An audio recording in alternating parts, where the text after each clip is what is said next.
Thank you all very much for being here for what is, I think, going to be a very interesting and important hearing. It is a busy day here in the Senate, and I think you're going to see members gravitating in and out. But we want to thank all of the panelists who are here with us. The issue that we're dealing with today is of profound importance, and I think addresses some of the significant problems facing our dysfunctional healthcare system. And the first issue that I would raise, and that I hope we will get some good discussion on today, is how it happens that the United States of America ends up spending almost twice as much per person on healthcare, and yet our end results, our healthcare outcomes, are not particularly good compared to many other countries around the world. Our first panelist is Stan Brock. Mr. Brock is the founder and president of the nonprofit healthcare organization Remote Area Medical, called RAM, based in Rockford, Tennessee. He has a very diverse resume. He worked as a cowboy in the Amazon and later hosted the television wildlife series Wild Kingdom. After organizing volunteers to deliver medical care in remote villages around the world, he saw the great need here in the United States and founded RAM, which has held over 700 free healthcare expeditions since 1985. Mr. Brock, thank you for your work, and thank you for being here this morning. Thank you, Mr. Chairman, and distinguished members of the committee. Welcome to America, number 37 in the World Health Organization's country rankings.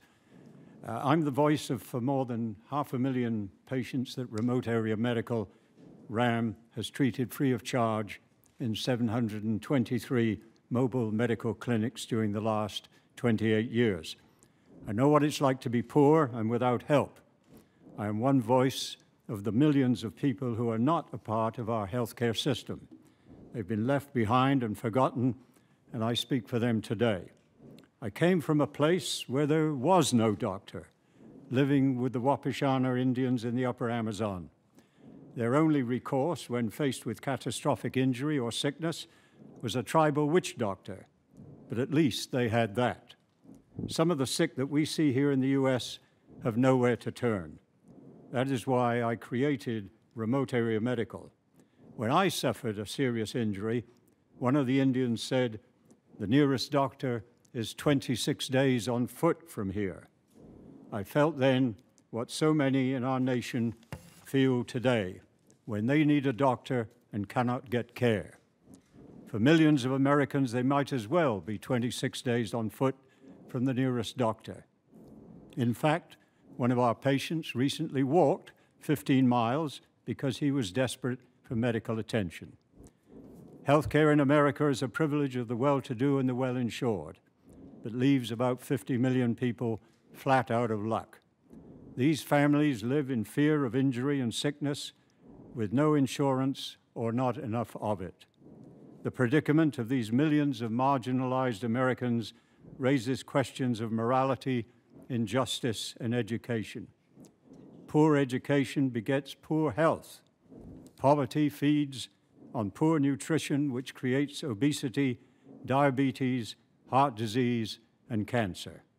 The vicious cycle lies in wait for each child slaved under the security, as they pass from beneath the security of state and federal programs into the barren wastes of adulthood.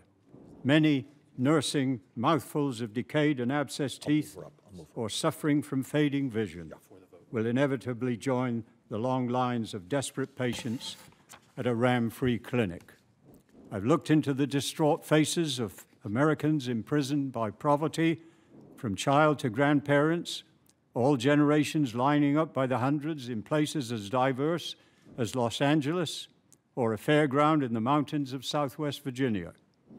I've seen our elderly in makeshift wheelchairs, people clutching precious numbered scraps of paper, their RAM-free clinic ticket to relief from unnecessary agonizing pain and sickness. They cannot afford health care. This leads some of our American families with their children to sleep in tents and cars, often for over 24 hours, waiting for a RAM event to open its door. Blindfolded, you can stick a pin on a map of America, and wherever it lands, you'll find hundreds, if not thousands, of sick, hurting people in need of care that they cannot obtain. Our people are living in sickness and pain and in need of basic medical attention.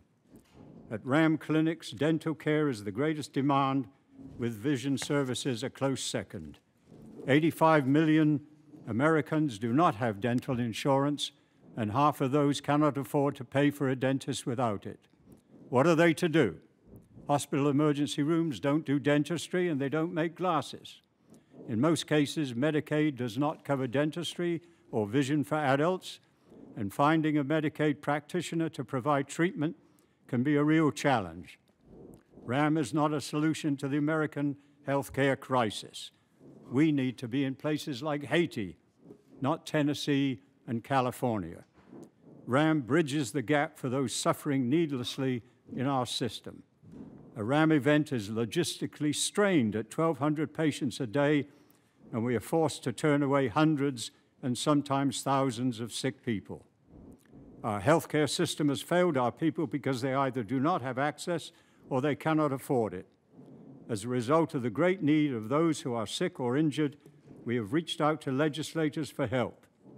In 1995, RAM asked the state of Tennessee to change the law to allow out-of-state licensed practitioners to provide free care to underserved patients in Tennessee.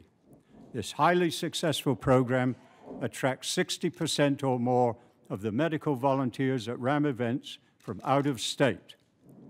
A total of 12 states have now adopted the Tennessee model, but this process has taken 20 years. Doctors are still calling me to say that it's easier to volunteer their services in places like Guatemala than it is here in the United States. I have two pictures here that I'd just like to hold up as an illustration that in this 1936 picture of a Depression-era mother in California, is it any more revealing than this 2012 picture of 1,000 Americans holding up their hands, appealing for health care before daybreak at a RAM-free medical event in Bristol, Tennessee? Where have we gone wrong in the last 76 years that separates these two iconic images? Thank you, sir. Thank you very much.